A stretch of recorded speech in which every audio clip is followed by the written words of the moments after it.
Assalamualaikum warahmatullahi wabarakatuh. Berjumpa lagi dengan saya di video tutorial. Kali ini kita membahas tentang serial komunikasi bisnis atau komunikasi korporasi.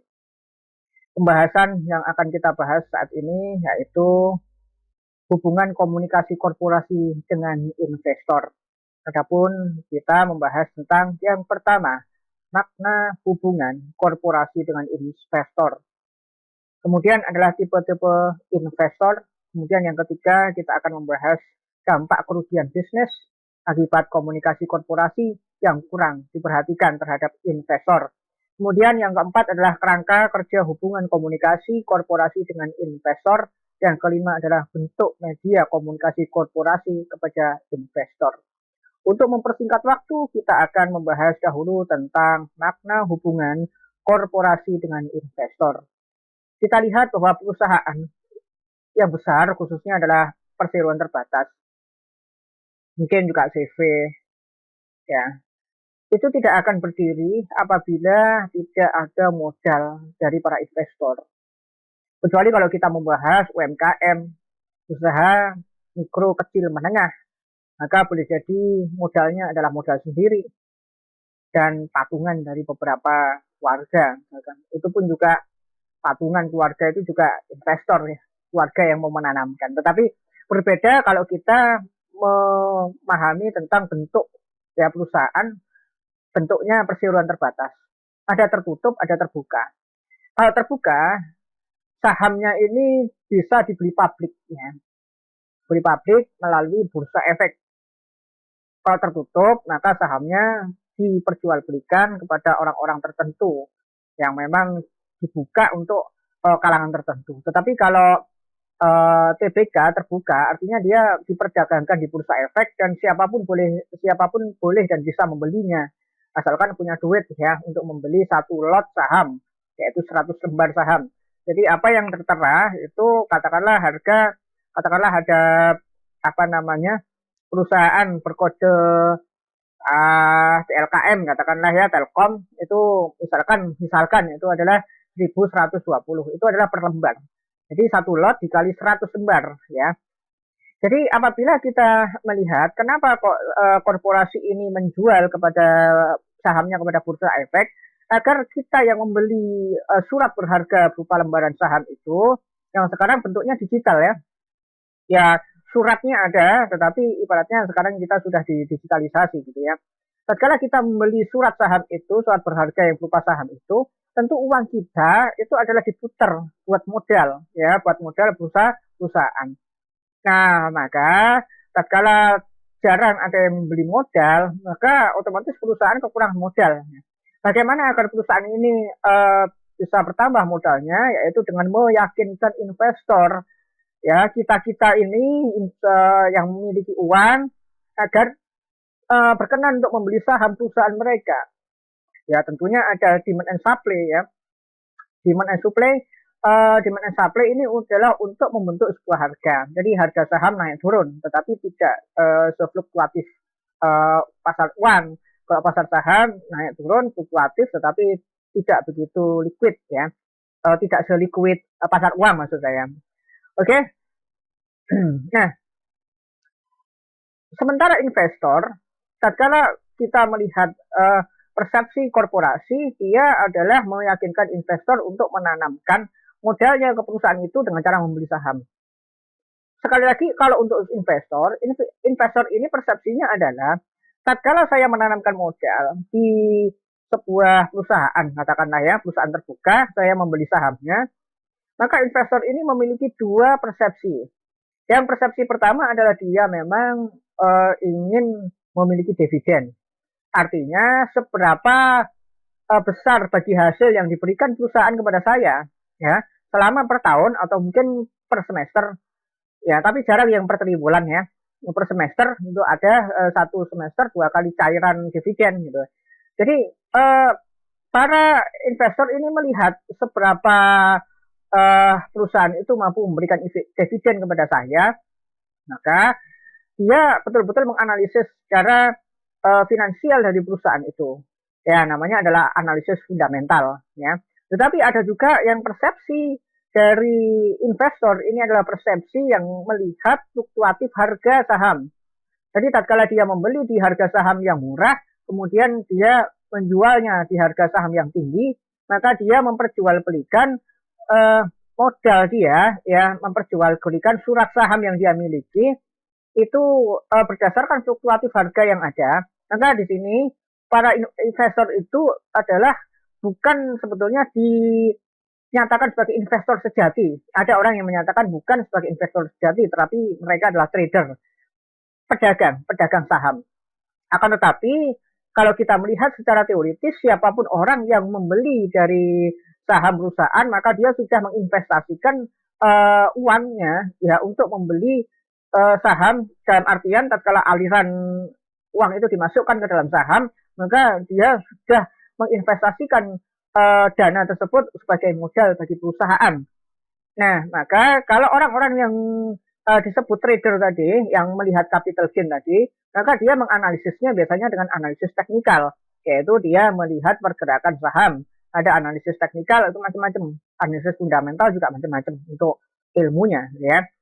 Nah, kemudian bagaimana investor itu untuk yakin gitu ya bahwa perusahaan ini baik.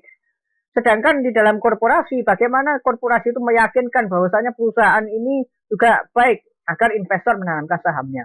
Maka disinilah ada hubungan komunikasi. Ya, hubungan komunikasi itu ditengahi oleh bursa efek. Jadi bursa efek itu yang memaparkan kondisi perusahaan dan memaparkan, mempublikasikan kondisi keuangan perusahaan. Bursa efek juga selain itu juga memaparkan harga-harga saham yang dimiliki, yang terbentuk ya dari jual dan beli tadi di dalam bursa efek. Jadi sehingga investor mengetahui, ini harga lagi murah-murahnya nih.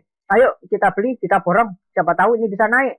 Tapi investor sebelum membelinya dia melihat analisis keuangan dulu. Oh, analisis keuangannya baik dah. Biasanya kalau analisis keuangannya tidak baik, tapi bisa naik turun karena itu digoreng oleh para trader, maka ini biasanya disebut saham gorengan.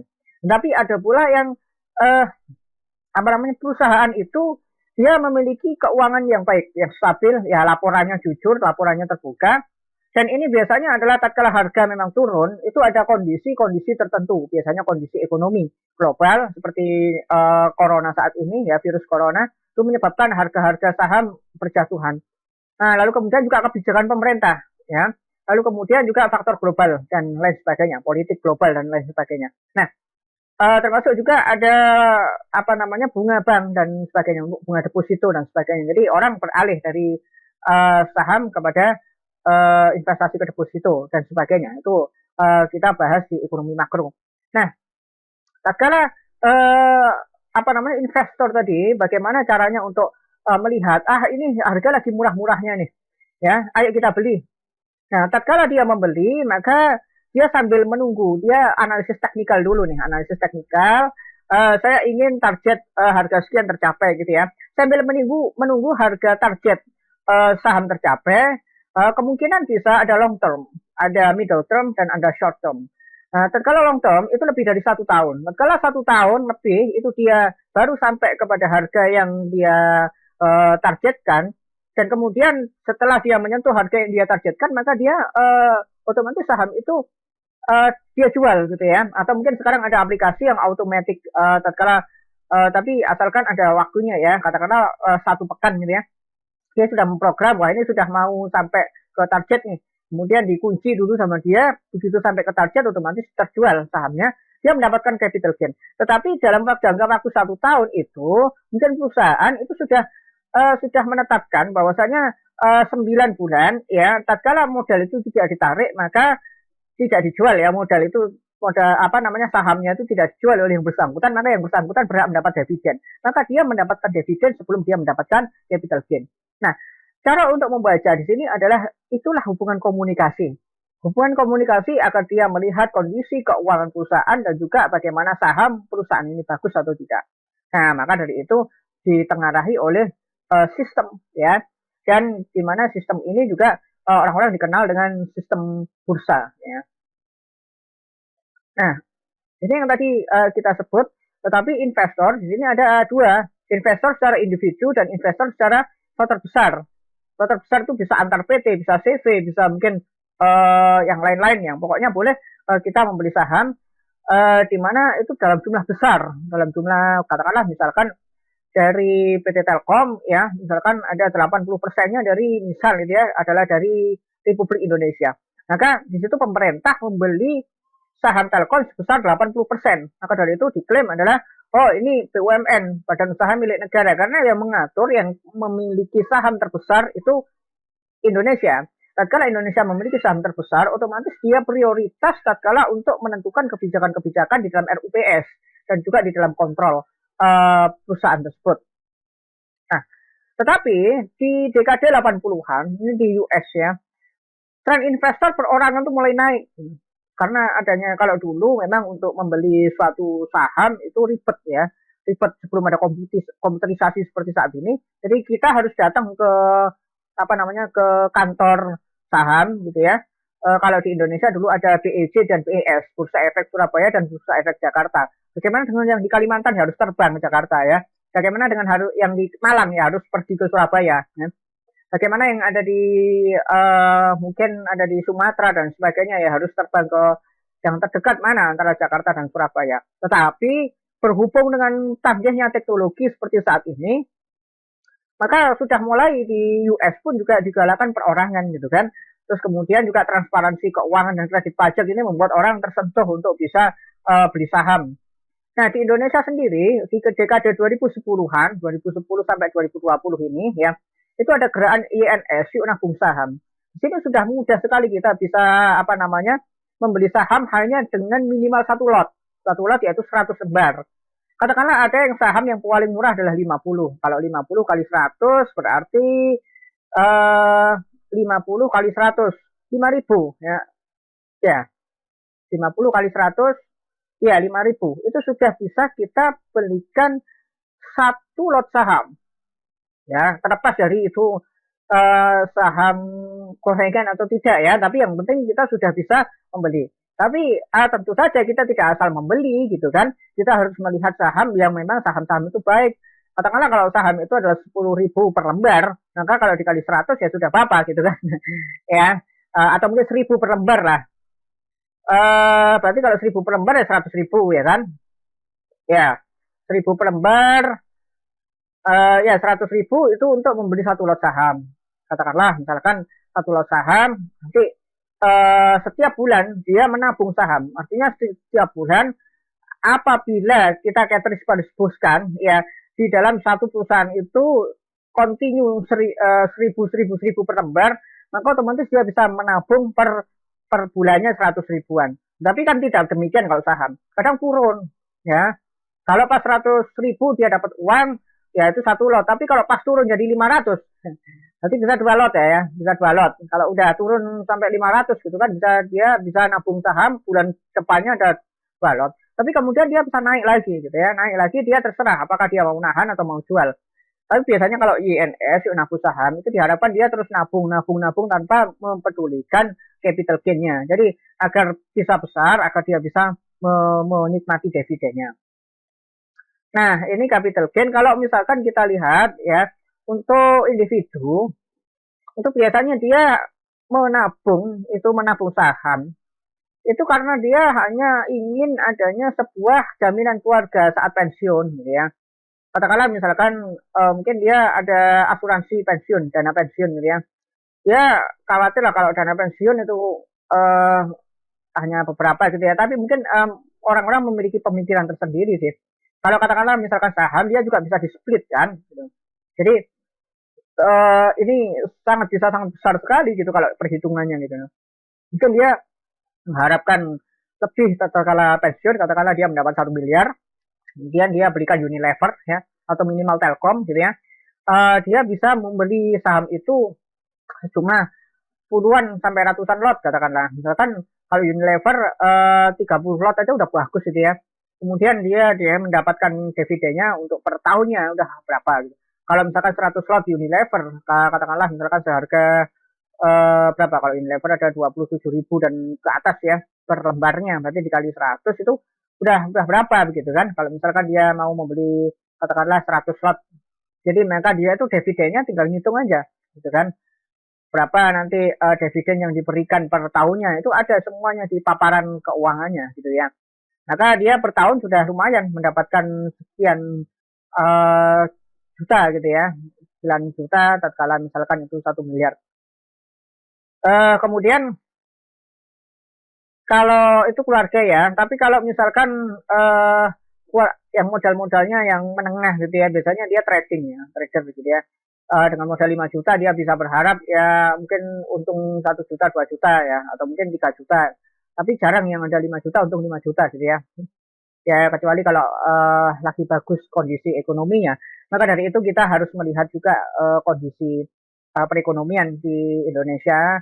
Kalau global, saudara juga bisa ke global juga harus melihat kondisi perekonomian global. Karena saudara juga bisa membeli saham-saham luar kalau memang brokernya tepat gitu ya. Beda lagi persepsi kalau itu investor besar semacam CV lah ya. Ketika CV itu punya modal, dia menginvestasikan untuk membeli saham terbuka, maka investasinya itu adalah untuk menambah modal CV itu, bukan untuk pribadi gitu ya. Jadi kebutuhan informasinya lebih kompleks. Ya. Jadi dia tidak hanya melihat berapa sih dividen yang dia bagikan per tahunnya, tidak. Tetapi kalau untuk penambahan modal itu dia melihat trend line-nya. Kalau melihat trend line berarti melihat waktu-waktunya gitu ya. Dia melihat tren waktunya. Seberapa baik keuangannya itu dilihat 5 tahunan, 10 tahunan. Tapi kalau individu biasanya dilihat paling triwulanan gitu kan, triwulan pertama atau semester 3 semester pertama ya. Semester boleh, triwulan boleh, biasanya Q1, Q2, kuartal 1, kuartal 2, kuartal 3, kuartal 4. Nah, itu biasanya hanya melihat itu. Tapi kalau CV tidak, dia melihat jangka panjang, dia melihat tahunan, 5 tahun, 10 tahun gitu. Nah, untuk menganalisis tren ke depan. Maka dari itu perusahaan itu harus memang betul-betul dia bisa mengkomunikasikan dengan baik, bukan hanya sekedar ini loh harga saham saya, tetapi juga kondisi keuangan yang betul-betul kondisi keuangannya kompleks kalau dibutuhkan oleh perusahaan-perusahaan besar. Dan juga menekankan jaminan dividen harus dibayarkan. Kadang-kadang perusahaan itu ada yang tidak bisa membayar dividen karena memang keuntungan perusahaan itu sedikit sehingga cukup untuk menghidupi perusahaan itu aja, tetapi dia tidak bisa menghidupi investor. Nah, maka dari itu bagaimana perusahaan ini mungkin memberikan reward yang berbeda, split saham atau mungkin apalah gitu ya. Tetapi yang jelas tidak membagikan dividen untuk saat itu sampai kemudian perusahaan mendapatkan keuntungan kembali yang bisa disisihkan untuk dividen. Nah, kalau perusahaan itu tidak membayarkan dividen, maka kalau untuk perusahaan besar seperti mungkin CV yang besar gitu ya, atau mungkin perusahaan lain yang juga menanamkan saham ke anak perusahaan, menanamkan saham ke induknya misal. Nah, maka kalau nggak diberikan dividen kan juga kecewa juga gitu loh. Bagaimana juga penambahan modal dia kalau tidak dibagikan dividen. Maka ini sebuah juga yang namanya juga kesalahan investasi gitu ya. Tetapi kata kesalahan investasi ini relatif sih, banyak para pakar yang berbeda pendapat dalam hal ini juga tentang permasalahan yang terjadi gitu ya. Ya untuk mengenal sedikit, ini ada gambarnya banteng sama gambarnya beruang. Ini adalah kalau misalkan kita ke New York gitu ya, di di gedung bursa efek New York itu ada banteng gitu ya. Itu namanya bullish ya. Bullish itu artinya tatkala saham bergerak naik itu seperti tanduknya banteng gitu. Kalau banteng itu nyeruduk itu kan mesti naik gitu ya. Jadi kalau sudah naik itu orang-orang bullish gitu ya. Artinya bantengnya. Kalau misalkan banteng ini orang senang sekali gitu ya. Karena akan mendapatkan untung.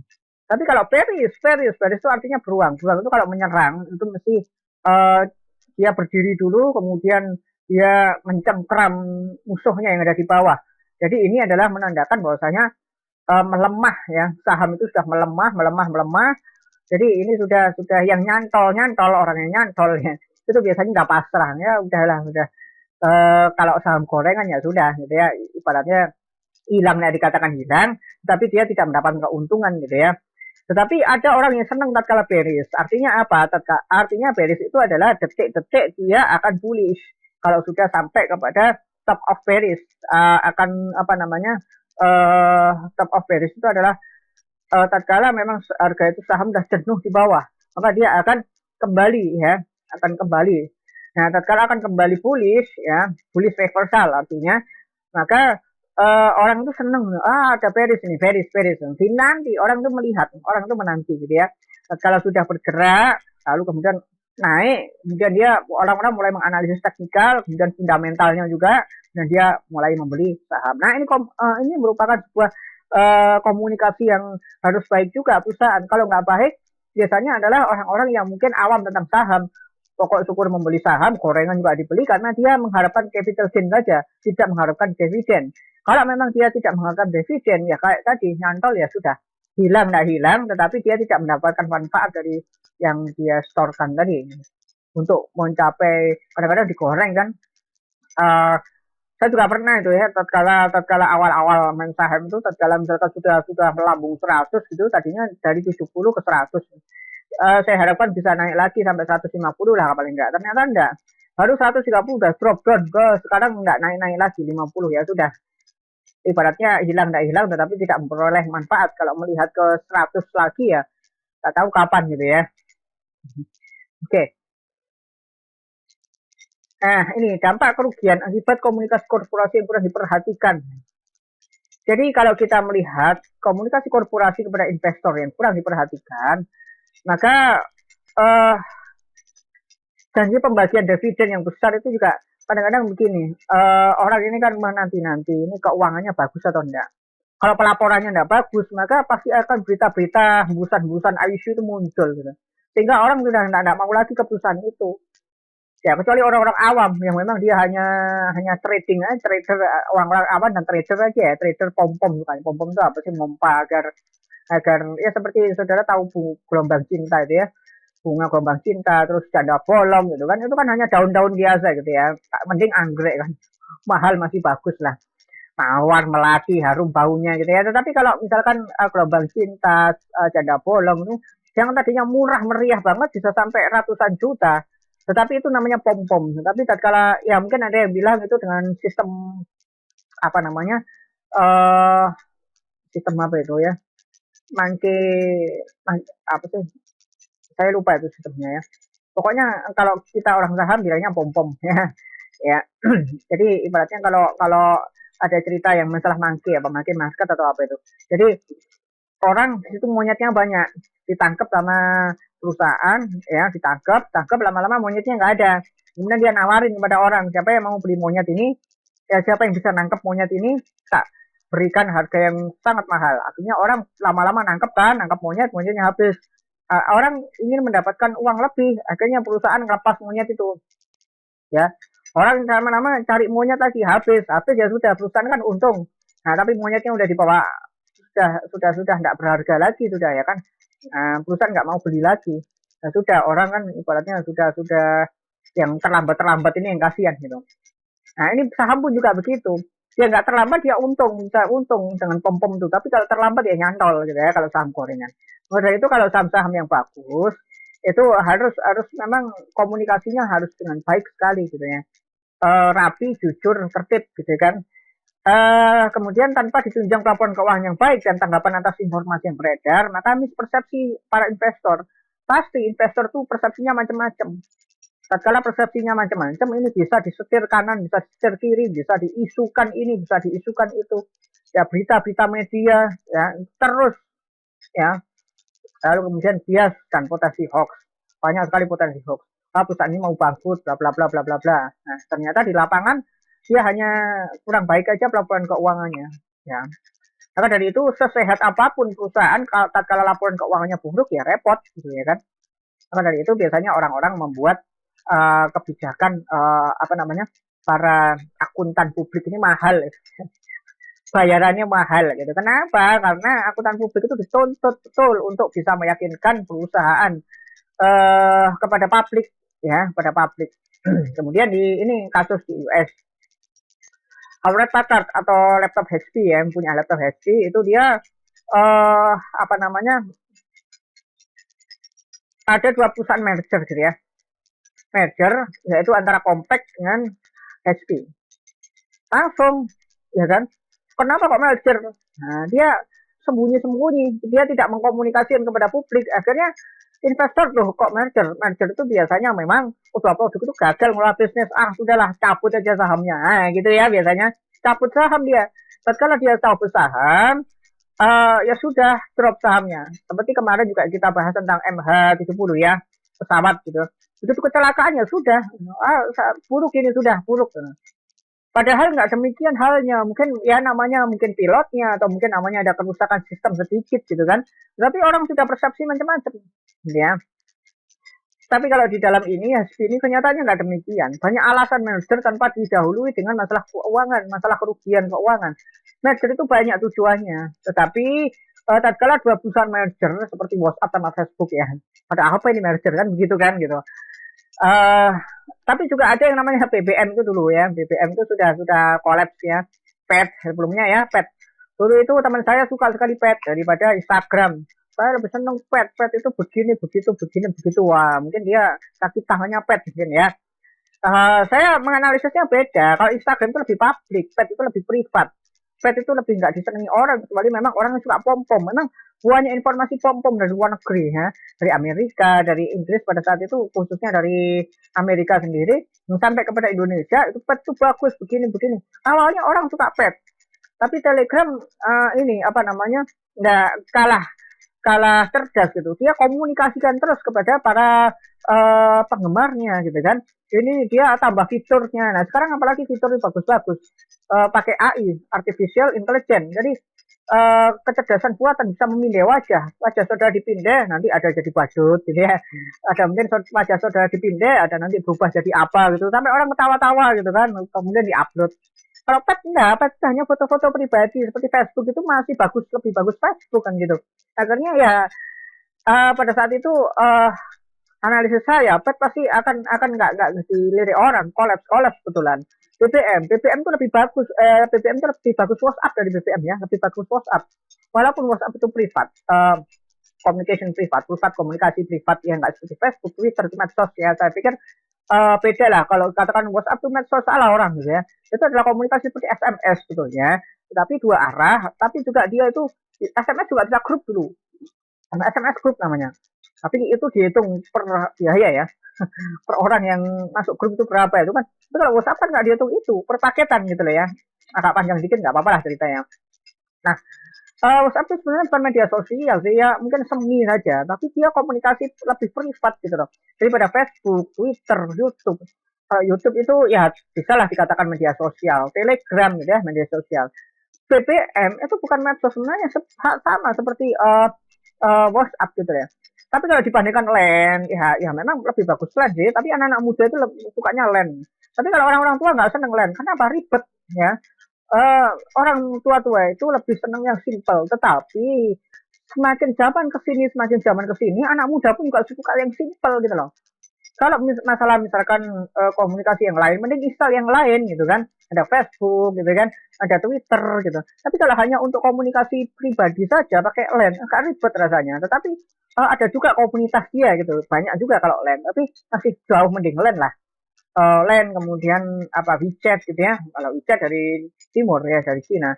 Itu WeChat, tapi WeChat masih kurang diperhatikan, kurang greget lah. Nah, BBM dulu greget banget sampai HP-nya BlackBerry. Nah, kemudian diakuisisi sama Android kan gitu ya.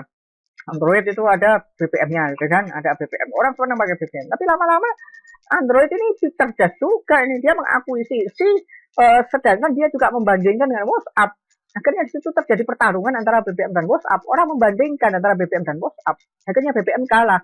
BBM hanya begini-begini aja gitu kan. Ibaratnya kalau WhatsApp bisa ada fitur posting status macam-macam ya kan. Kalau BBM sendiri hilang. Nah, itu komunikasi kepada para pelanggan, komunikasi pada para investor, perusahaan sebesar itu aja sudah kurang komunikatif di kita, sudah kolaps gitu loh. Ya apalagi kalau perusahaan kita secara perusahaan nasional gitu ya, perusahaan HP katakanlah perusahaan barang ini juga betul-betul harus terbuka gitu terhadap baik pelanggan maupun investor, khususnya terhadap investor. Karena apa? Investor untuk membeli saham itu bukan hanya dia melihat harga saham dan keuangan aja, tapi juga dia melihat produknya loh. Produknya ini diterima nggak di pasaran? maka dia banding dengan para pelanggan produk tadi. Kalau pelanggan produk sudah ogah-ogahan, investor akan menarik modalnya, jual modalnya. Buat apa enggak? Dan seni produk pasti keuangannya akan parah nanti, pemasukannya sedikit, kan logikanya seperti itu.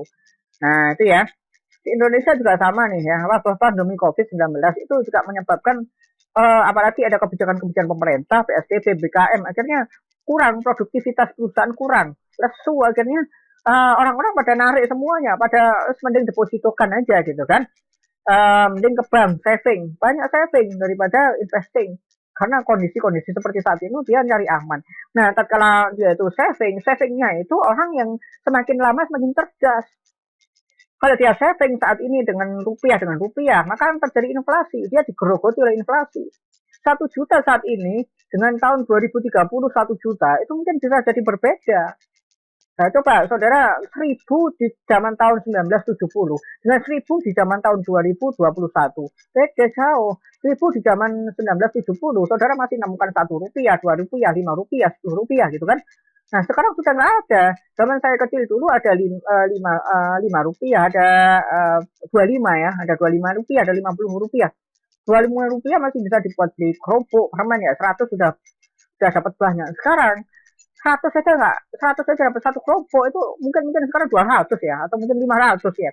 100 sudah nggak laku gitu loh. Karena itu orang cerdas. Kalau saving dalam kondisi yang seperti ini, emas yang dia jual, beli, emas dalam bentuk apapun. Yang penting ahli emas itu bisa melihat bahwasanya ini emas. Memang secara idealis harus ada sertifikat, harus ada begini, begitu, begini. Iya, itu memudahkan saja penjualan. Kalau sudah punya sertifikat, ini sertifikatnya ada, orang yakin bahwasanya itu ada sertifikat. Ya, selain itu juga mempertahankan harga emas itu sendiri. Tetapi, kalau ada suatu kondisi yang pelik, misalkan terjadi apalah begitu ya, perang ataupun bencana alam dahsyat dan sebagainya, maka sertifikat-sertifikat itu akan banyak hilang. Jadi emas itu sudahlah, kalau ada tidak ada sertifikat, kalau emas itu kita lihat, oh wujudnya emas, ahli-ahli emas itu bisa melihat ya, baik pakai alat maupun pakai teknik fisika, dia lebur emasnya, dia cek, oh ya ini emas murni, maka emas itu akan bernilai. Maka dari itu orang-orang lebih senang nabung emas, apapun itu gitu kan, apakah itu perhiasan, apakah itu lantakan, apakah itu dinar, apakah itu mungkin perak juga, kalau nggak punya emas ya perak dia beli gitu kan, apakah itu perhiasan, apakah itu dirham, apakah itu lantakan perak, pokoknya dia beli logam-logam mulia itu, ada atau nggak ada sertifikatnya, termasuk juga di ND, dinar dan dirham gitu.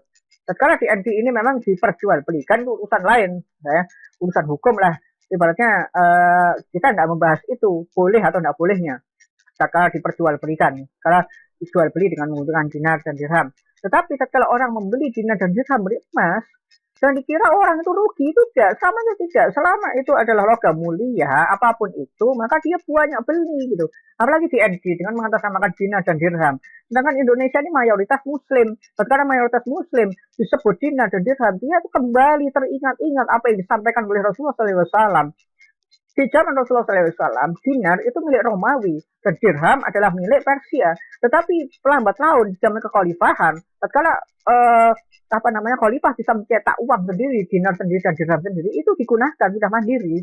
Nah, ratusan ribuan tahun koin emas dan perak ini digunakan gitu ya, sebelum akhirnya uang kertas ini berjalan gitu ya, dengan pertimbangan bukan logam mulia, tapi pertimbangan juga termasuk juga bunga dan sebagainya. Nah, kalau kita lihat kembali, orang-orang Muslim ini juga teringat dengan hadis Rasulullah, di mana hadis Rasulullah itu tidak ada akan ada zaman di mana uang kertas itu sudah dibuat mainan sama anak-anak, gitu kan? Sudah inflasinya sudah saking tingginya. Jadi ya ibaratnya kalau kita Zimbabwe ya, kita lihat Zimbabwe itu beli kerupuk aja udah 1 juta, 1 miliar, gitu. Di roti itu 1 miliar, ya 1 miliar itu dapat roti satu. Kan kita sudah nggak bisa tahu inflasinya berapa ratus persen gitu kan. Dan ini terjadi di global, di seluruh dunia. Tatkala itu uang 50 ribuan, 100 ribuan itu dibuat mainan sama anak-anak gitu loh. Tatkala itu yang laku hanya logam mulia. Nah, maka dari itu tatkala dia mereka ya kita orang Muslim ya sebenarnya melihat hadis itu, ya pokoknya emas lah apapun. Nah, ada mini gold, beli mini gold. Ada antam, beli antam. ada DND, beli DND. Akhirnya banyak orang beli, apalagi dengan wabah virus corona dan sebagainya, itu orang jadi termakan isu. Wah, ini jangan-jangan sudah kondisi nggak karu-karuan ini. Sudah dalam waktu hampir 2 tahun aja sudah segini aja. Ya, semuanya harus online, semuanya harus dicegah kerumunan, semuanya harus dicegah perkumpulan, harus pakai masker. Itu kan seperti menyeramkan. Makanya orang banyak beli emas. Ya. Nah, apa? Saham mulai berjatuhan. Kalau saham mulai berjatuhan, ya lesu. Perusahaan ini pun juga lesu. Perusahaan juga susah membayar pajak. Pemerintah yang menanamkan saham di perusahaan-perusahaan juga tidak mendapatkan dividen yang bagus. Akhirnya pemerintah juga mikir dong. Ketika pemerintah mikir, apa yang dilakukan pemerintah? Ya ini siapa yang keladinya nih, ha, gitu kan? Ketemu yang paling lemah dulu diambil. Oh, ini ada oknumnya, cucu oknumnya. Agar apa? Agar orang-orang itu ditangkap nih, ya sudahlah jual emasnya, tidak investasi lagi ke saham. Tapi ternyata tidak segampang itu. Masyarakat, oh ya udah TNT itu tokohnya ditangkap, beli mini gold, ya beli Antam. Sampai sekarang pun juga saham tidak lagi kembali seperti tahun 2017, 2018, 2019.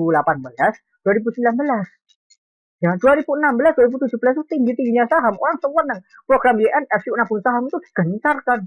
Tapi sekarang orang udah lesu pada saham. Melihat harga pergerakan saham turun, naik dikit, turun lagi, naik. Tidak sampai naiknya, tidak sampai bergairah seperti dulu. Ya, itu orang sudah mending beli emas gitu ya kan. Untuk jaga-jaga, apalagi kondisi politik seperti saat ini, kondisi global seperti saat ini, Amerika dengan China, panas-panasan kan gitu kan, perang di mana-mana, di Timur Tengah juga perang, di Eropa juga sedang tegang gitu kan. Lalu kemudian di Asia Tenggara juga kita melihat isu-isu ya di negara kita nggak jauh-jauh juga melihat buahnya isu. Orang jadi sepaneng gitu loh. Wah, jangan-jangan ada apa ini? Ya, sudah dapat gaji beli emas, siapa tahu ada suatu saat di mana emas itu bisa ditukarkan dengan uang atau bisa ditukarkan dengan barang yang dia butuhkan.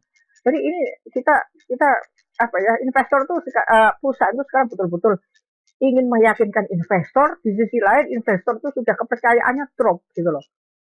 Ya mungkin yang realistis ya masih banyak ya yang realistis ya, tetapi jumlahnya udah berkurang. Saat ini tuh mereka lebih banyak kepada melihat realistisnya tuh mengerikan. Mending kita berimajinatif aja. Andaikan ini memang sudah kondisi zamannya itu sudah seperti ini. Jadi banyak prediksi, banyak bukan hoax kalau saya katakan isu ya, banyak isu yang berkembang macam-macam sehingga orang itu sudah malas untuk investasi. Tetapi yang realistis juga masih banyak. Apalagi yang suka pom-pom juga masih ikhtiar untuk pom-pom terus ya. Repot. Ya. Nah ini untuk komunikasi korporasi dengan investor tidak seperti perusahaan dengan pelanggannya, tidak seperti perusahaan dengan perusahaan yang lain. Ada hubungan skema ya, hubungan seperti ini. Jadi korporasi kepada investor itu harus menentukan strategi dulu sebelum dia berkomunikasi. Seperti kondisi pandemi saat ini, bagaimana caranya untuk menginformasikan kondisi keuangannya secara baik dan transparan. Ya, kemudian dia mencetak media-media untuk membuat ya buat isu-isu penting ya, agar orang tertarik kembali untuk menginvestasikan modalnya kepada perusahaan di pasar saham untuk membeli saham kembali. Kemudian juga agar orang ya mungkin juga ada propaganda perusahaan yang disebar gitu ya di media-media, mungkin juga di media sosial, atau mungkin juga di laporan apa namanya, biasanya kalau saudara punya portal saham itu di situ ada berita-berita ya. Nah di situ berita-berita khusus keuangan. Nah itu. Jadi di sini ada investor, ada bursa, tetapi juga dia juga ada OJK ya. Kalau misalkan kita melihat di pasar bursa itu juga diawasi oleh OJK. Kalau syariah juga diawasi oleh DNS, Dewan Syariah ya, Dewan Syariah Nasional, DSN. DSN ya, Dewan Syariah Nasional itu yang menangani tentang pasar modal. Oke, kembali lagi juga investor itu juga tidak bisa membeli saham secara langsung kecuali dia melewati broker ya, seperti Mirai ya, Intraco itu broker dan banyak lain brokernya. Kemudian investor individual itu juga komunikasinya lewat broker. Jadi lewat bursa lewat broker kepada individual. Nah, kemudian juga harus ada para investor itu menganalisis, juga menganalisisnya ada apa, ada teknikal, ada fundamental. Dia juga kalau fundamental berarti dia lihat media dong. Selain dia lihat keuangannya, dia juga lihat berita-berita ekonomi yang ada tentang perusahaan-perusahaan. Dan juga dia melihat indeks. Nah, indeks itu akan penilai. Ya, ada di Indonesia itu ada LQ45, ada JII, ada Kompas 100 dan macam-macam. Nah, ini bentuk komunikasi korporasi kepada investor yang bisa bisa disampaikan melalui media cetak. Ada laporan tahunan, laporan sementara dan macam-macam. Ada juga media audiovisual. Nah, ini sekarang sudah ada media mainstream televisi, ya. Biasanya dia mengundang wartawan untuk meliput usahanya, untuk meliput kondisi perusahaan yang baik, stabil dan sebagainya.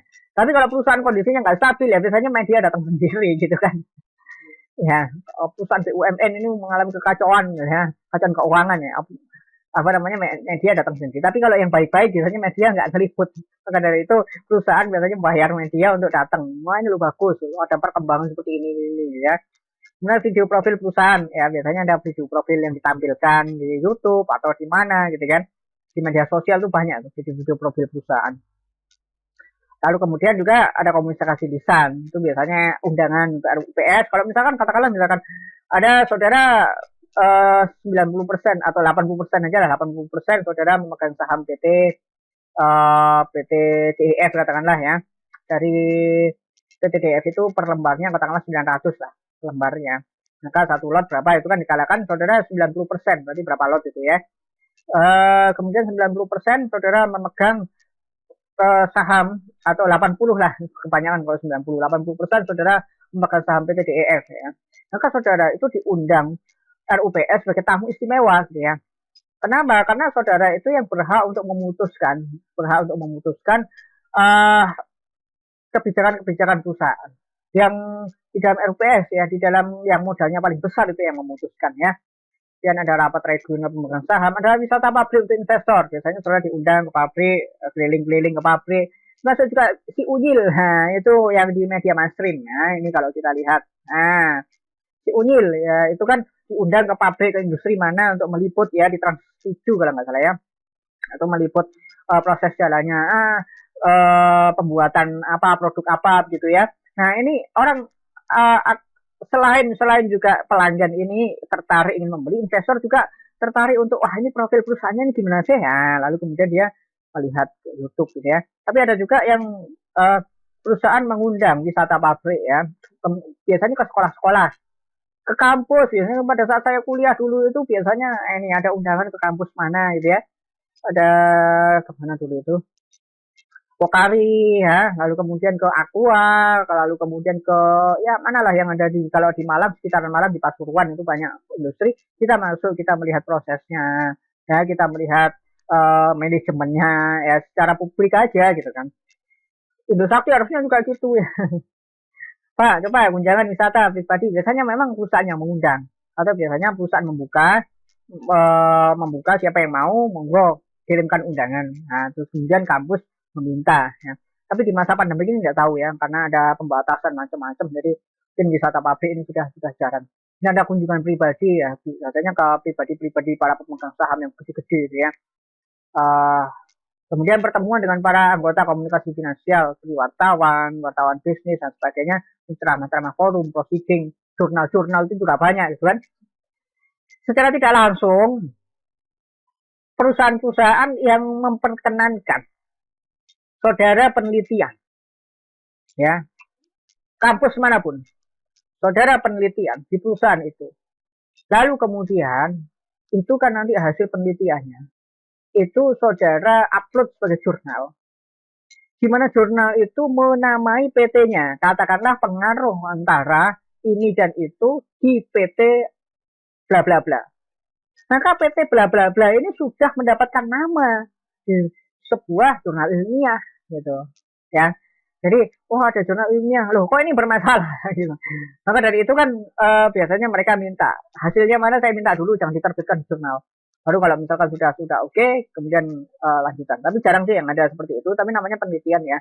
Penelitian biasanya kalau misalkan bagus gitu ya, hasilnya bagus itu biasanya perusahaannya sudah terbitkan jurnal gitu. Tapi kalau biasanya perusahaan kalau misalkan ada dia melihat permasalahannya apa gitu. Makanya itu proposal penelitian sangat penting. Kalau saudara membuat proposal penelitian, jangan ada judul yang seakan-akan mendeskripsikan perusahaan. Kalau memang di perusahaan, ya problematika, ambil aja, jangan problematika, analisis perkembangan investasi perusahaan ABC katakanlah dalam rangka, nah itu kan misalkan saudara pakai kuantitatif ya, atau mungkin pakai kualitatif, tanya sana sini, tapi kan judulnya itu sudah menawan gitu ya, biasanya perusahaan. Tapi kalau sudah analisis problematika, itu sudah nggak senang berusaha. Wah ini ngorek masalah ini ya gitu kan. Nah ini juga secara tidak langsung demikian gitu ya. Oke, demikian yang bisa saya sampaikan. Kurang lebihnya mohon maaf apabila salah tutur kata, salah sikap. Insya Allah kita bertemu lagi di dalam video tutorial mendatang. Kurang lebihnya mohon maaf. Assalamualaikum warahmatullahi wabarakatuh.